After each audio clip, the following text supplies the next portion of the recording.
When we talk about caregiver stress, what we're really talking about is the impact on an individual being involved in a relationship where you are the primary support, or maybe one of the supports to somebody who's living maybe with a chronic condition, or in a situation where they're under distress or struggling.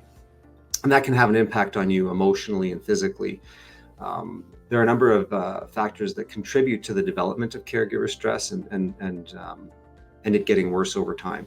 Some of the big ones are social isolation, so not having a support network yourself. If you feel like maybe you're the last resort for someone, or you don't have somebody to turn to kind of share the burden you're carrying, that can increase your feelings of distress, of worry, of heaviness. Making sure that as a caregiver, you're taking care of yourself as well. So the longer you're engaged in a caregiving relationship and the more intense that caregiving relationship is, the harder it is to engage in healthy coping skills to manage that stress. It's important that you have opportunities as a caregiver to get respite, to take time away, so that you can check in and see how you're doing, but also so you can kind of refill your tank.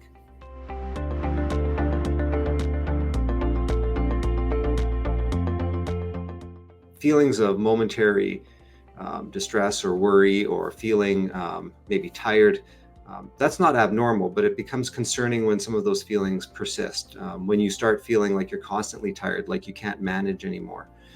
When you're feeling overwhelmed, when you're feeling worried about yourself and your own capacity, when you're feeling isolated and recognizing that you don't have the support that you need.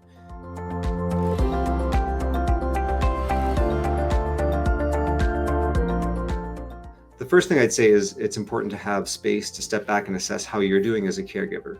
And if you are struggling, knowing where to turn to for help. That could be through natural support systems like family or community or churches or not-for-profit groups.